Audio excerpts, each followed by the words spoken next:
We are not born to die. Does a book begin just to finish? Does a song open with a beautiful chord purely to end? Yes. We are born with the inevitable fate of death, but that is merely the final act of the play. We are born to love, to be joyous, to move, learn, cry, and feel. We are, in fact, born to live. This meme is incredibly human. To see light in the darkness, to understand that we all share the same fate in the beginning and the end. It's what you do in the middle that counts. This is also the main plot point of Persona 3, a tale of both joy and sorrow, regression and growth, and I am so happy that they remade this game. I can't wait for another generation of players to experience what is, in my opinion, the best overall Persona story. Whilst I have some issues with bits of content in this remake, overall, it's still a massive win. Because be it the original, the Fez re-release, the portable edition, and especially this reloaded version, Persona 3 is a masterpiece.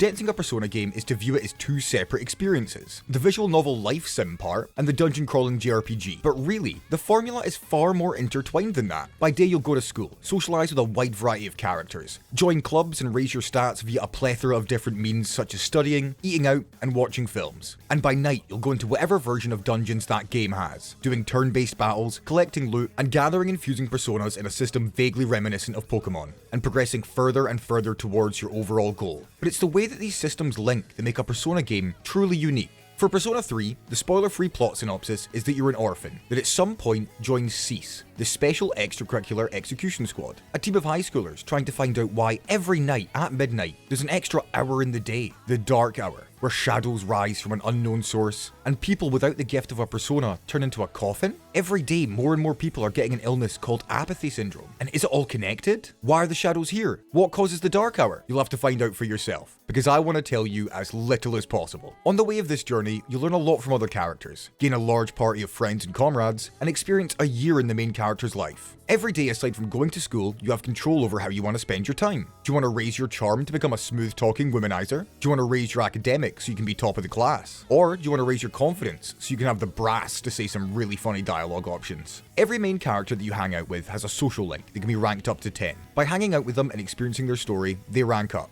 These ranks give bonuses for creating a persona of that style, and at times, you can do extra socializing with combat party members so that they can learn new actions or abilities. For example, the old couple that runs the bookstore you can go to during the day. Their story revolves around you finding out more about their son, their battle with getting older, and what it means to accept loss. Or helping Maiko through her parents' divorce, discussing how confusing adult problems can be to someone so young, and how hard it can be to just feel validated and loved. The personal stories Persona tells is one of its best bits. Whilst the characters of Persona 4 have my heart eternally, the other games still have a lot of amazing moments, and ones that I'd rather not spoil for you. Reload adds new ways to socialize and learn more about your party, with so much additional voice acting and character reinforcement, hanging out with them to watch films to understand them better and up your stats, cook food with them to see who can help give you buffing food and who should stick to instant noodles, or even just tending the rooftop garden, having idle chats that give you a bit more insight onto how the characters think. Not everyone is free on every day though. Like real life, you have a Monday to Sunday schedule and have to manage your time wisely. School happens 6 days a week, so Sunday is an important day for activities. You have clubs you can join with unique social links, characters that have their own schedules,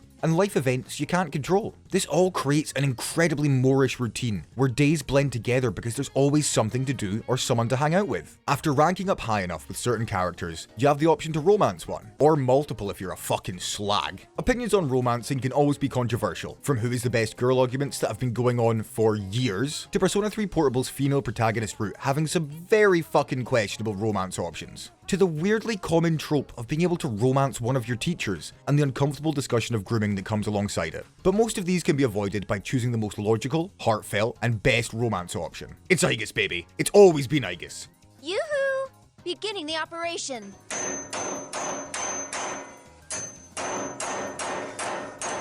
You already know that's my ride or die. There's plenty of other completely good and suitable options, but Aegis was built to protect you, and you must protect her. So during the day, you can socialize, rank up stats, do small side quests, and perform activities on your own or with others, and do some shopping in preparation for the inevitable trip to Tartarus.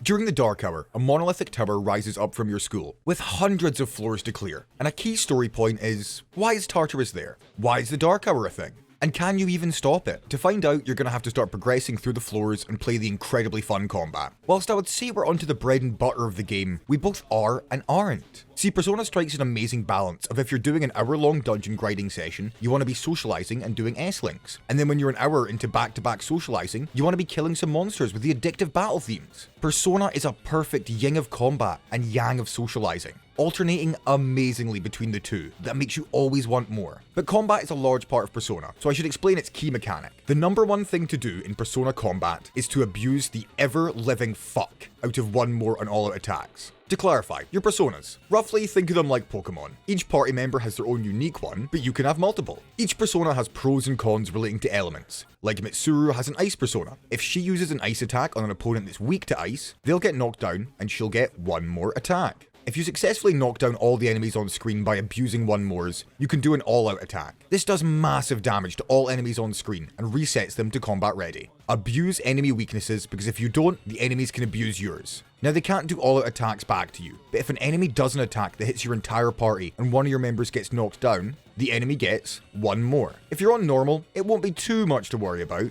but on higher difficulties when the enemy is smarter, expect members that get knocked down to get punished hard. So use the guard ability to negate weaknesses for your party members if you know that they're going to be vulnerable. There's also the baton pass system added from Persona 5. Once you get a one more on a character, you can pass the bonus attack onto another teammate. So if there's one enemy weak to fire and another to ice, use teammate with fire on the first, and then pass the bonus action to the teammate with ice. Easy knockdown on both and a free all-out attack. I'll talk more about this system shortly though, because frankly, it breaks the game on a fundamental level. But the main loop in dungeons is simple. Fight a new enemy. Try out everyone's abilities till you find their weaknesses, one more until knock, all-out attack, and repeat until you win. Now it's not all so simple. You're going to encounter enemies that might not have any weaknesses, and so clever debuffs on them, or buffs on your party, will be vital. And as you get later, enemies don't just have weaknesses, but strengths. Some may absorb types of damage and heal off it, others may reflect the damage back to you. Being aware of what and how you are fighting is key to survival. Brand new to the remake and unlocked partway through the story is the new 3rd-G attacks. By performing character-dependent actions, you can raise your 3rd-G meter for each character. Think of it like an ultimate or super. Crazy high damage, negating defenses, or great buffs and heals. This system is fucking awesome. Aside from how beautiful and stylistic the attacks all look, they really flow nicely into the combat. But there's one massive complaint I have with the combat. It's too easy. My main complaint is that they gave Baton Pass so early that it really lowers the difficulty. It's a mechanic that feels great to use and makes you incredibly powerful, but when given it so early into the game, it invalidates a lot of early game combat. Persona generally revolved around abusing the fuck out of one mores and all out attacks, but since Persona 5 that has been magnified to the point where raw game breaking convenience has been expected. Baton Pass was incredibly strong in base Persona 5, but was unlocked relatively late in the story. Persona 5 Royal made it way earlier, but a bit less strong. And Persona 3 uses the Persona 5 Royal mechanics. But you're given it like half an hour into the starting dungeon, invalidating guarding or defensive mechanics until partway through the second section of the main dungeon. This broke the difficulty so much that I broke my personal rule of sticking to the difficulty I start with. I play on normal for a reason. Unless the developer explicitly states otherwise, I assume normal is the developer's intended difficulty. I want to play the most reasonably balanced experience. I'm not a masochist that enjoys pain as pleasure, but I also don't just want a free win. I want whatever the developers want the average player to experience. But by a bit before hour 20, I'd moved the difficulty up to hard, because normal is just too easy for an experienced player. It's generally easy for most of it, then you get a couple of roadblocks forcing you to either grind for levels, or make sure that you've got the best gear you could buy, or personas that are fit for the situation. But overall, the difficulty was way easier than I had expected. I still think back to base Persona 4 and losing 2+ hours of dungeon progress because the enemy scored some lucky critical hits. But this all culminates in a recommendation I generally don't make. If you have experience with Persona games, or even a decent amount of JRPGs, play on hard. Because normal feels like it's only a couple of pips above easy mode. Although if you mostly just want to play for the story, lower difficulties are completely fine. A higher difficulty will add longer to the dungeon crawling, which can really add a lot to the overall playtime compared to the story sections. Overall, the combat is fantastic and is still an absolute joy to play. This is made better by the beautiful UI, fantastic voice acting, banging music, and amazing day-to-day gameplay flow, and the feeling of just being absorbed into another world.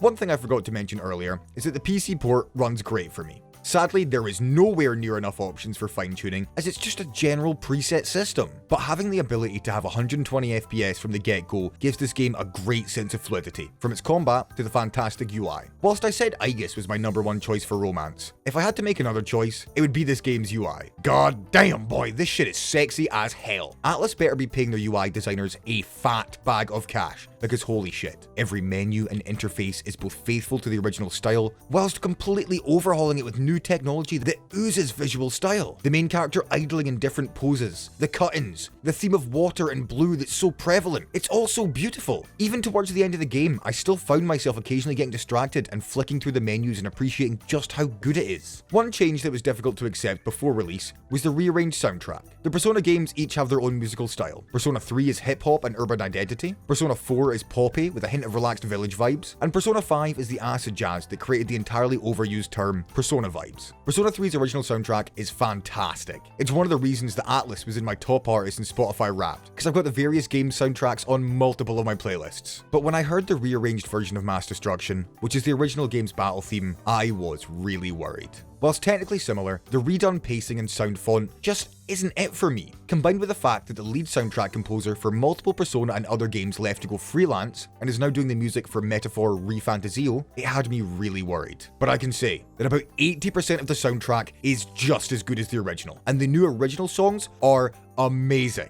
But the other 20% kinda missed the mark. Like I mentioned, I don't really like the changes to the song Mass Destruction that's used if a battle starts normally, but if you get an advantage attack by hitting an enemy from behind, you get a brand new song. It's going down now instead. A song so good that you get goosebumps when it syncs up with an all-out attack or critical hit. The new version of Iwatodai Dorms in a composition sense is just as good as the original, but the rapper for the Persona games, Lotus Juice, personally missed the mark again for me in some of these songs. This is not to discredit him though, because overall, he's still in top form. But honestly, I can live with it, because even if I kinda cringe when I hear some of the lyrics, it doesn't stop me singing along with the new version of Wanna Be Close, or any of the other multiple fantastic redone songs. Another divisive choice was that all the original voice actors were recast. Most of them make cameos as side characters, but this is a new generation of Persona 3 voice actors. And like the music, I was hesitant, but oh my god, I have to give props where it's so absolutely, truly needed. Junpei's new voice actor, Zeno Robinson, is phenomenal. I can't rave enough about how the original Junpei VA, Vic Mignogna, I'm so sorry if I butchered that, was so important and amazing with his deliveries. But after a couple hours in Reload, Zeno has him topped. The way he perfectly captures Junpei's inflections in both his Golden Retriever happiness moments or his self-doubt and sadness in bitter ones. It is unreal. The same goes for the rest of the cast. They all match the tone of their original characters great, whilst providing new direction.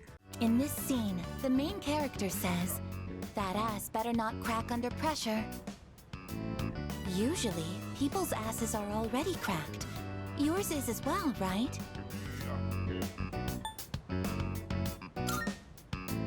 The one change people don't seem to like as much is Yukari, and honestly, I was in the same boat. In the original game, Yukari's tone was defensive, bitchy, and very standoffish, and so that's what people built up in their heads. But in Reload, she's more open. Whilst the defensive character quirks are there, she now has a tone that's a lot more understanding and open. This has caused people to slight the new Yukari as bad, and I do not think that whatsoever. I think this was a logical choice by the voice director to try and change the reputation Yukari had as a bit of a bitch, and turn her into something more open. Even if it can still feel weird for me at points, like the iconic Ace Defective line, I can still see and feel that they're trying their best, and it really works. I cannot give enough props to the new voice cast. They all give such amazing versions of the characters we know, and with the new systems creating additional voicing opportunities and character development, they fill the roles perfectly. And also, Persona games tend to have a mascot character in your party. In Persona 4 it's Teddy, in Persona 5 it's Morgana. And the one annoying thing about them is that they talk so fucking much. But Persona 3 has Koromaru, a dog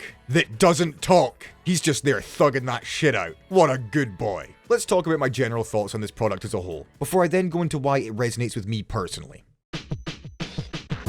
With each iteration or remake, Persona games take a step forward, and in my eyes, there has been no detrimental addition that they've done in any of the sequels or remakes. Whilst I don't like how easy the game is on normal because of the additional mechanics, playing on hard will resolve that problem. And that doesn't mean that the combat isn't on top form, because it is. With the right level of challenge, the systems Persona has is a complete joy to play. Whilst the additions haven't been negative, I really feel like this game not having The Answer, which is a story expansion added in with Persona 3 Fez, lets it down somewhat. The original ending is great, so impactful, but The Answer had some much needed character and story development in the end. Whilst the combat of The Answer wasn't great, I'm really looking forward to going through a hopefully improved version of it, as leaks have shown that they're working on adding The Answer to Reload. Socializing, either for progressing social links or just to understand the characters better, is so much fun. Funny moments, serious or sad ones, they're all portrayed amazingly. And with the modernization and removal of some uncomfortable moments in the original, like transphobia, the experience is one that just sucks your time away. Day-to-day school life, hanging with the characters in game, without realizing it's slipping into a routine of, this person is free on Wednesday so I can hang out with them to progress, then I can go study in the evening, and then do the art club the next day after school, and then do a part-time job to earn some money after that, and then on and on and on. The experience is one that just feels great from start to finish, and it's one I recommend to anyone. I knew what story beats were coming, but the impact of them still made me cry.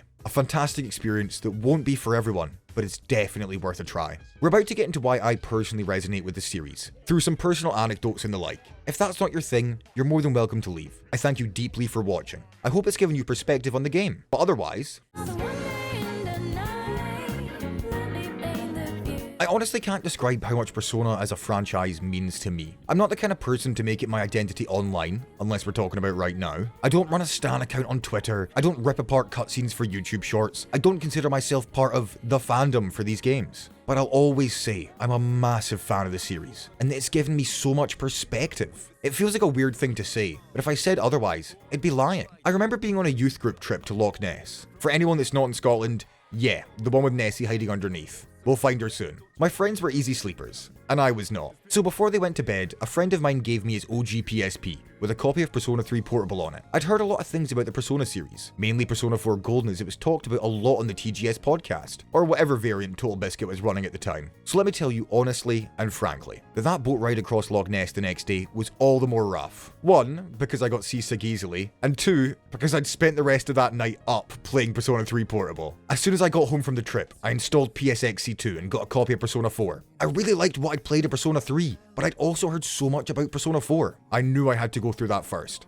And that experience honestly changed my life. There are so many ways I could say how and why, but the easiest and frankly most surprising, or to an extent sad, to non-gamers, is how I ended up missing friends that didn't exist. I knew after beating Persona 4, if I wanted to, I could just replay it. Easy peasy, go through the loop again, right? But the characters I'd interacted with at the start wouldn't know me like I knew them. All that character development would be reset, and I'd be brand new to them. To miss friends that don't exist is a very weird feeling. I do count myself as a very sociable person, but to end a game having felt so much for people that aren't real, it kind of threw me through a fucking loop, to be honest. I'd played action games, story games, and MMOs, so many different types of wonderful experiences, but I'd never come out the other side of them with a bittersweet remorse the same as a Persona game. I went on to play Persona 3 after, and had another similar experience. Whilst the personality heights were not as high for me, that's kind of what happens. Whatever your first Persona game is, you have a connection to the characters. Persona 3 has a viewpoint that is beautiful. Even though death may be the end, it's what comes before it that's important.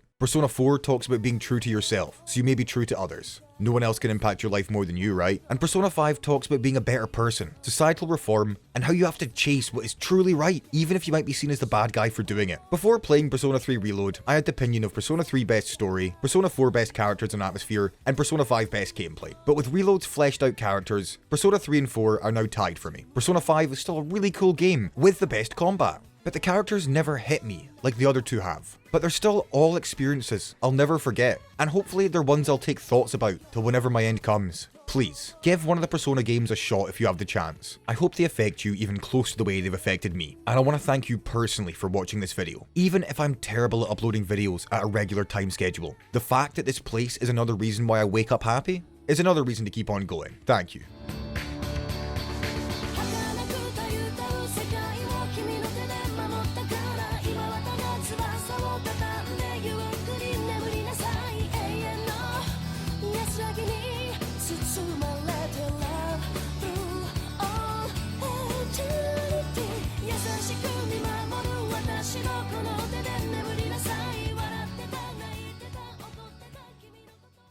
cannot rave enough about how the original Junpei VA, Vic Mignogna, Mignon, Vic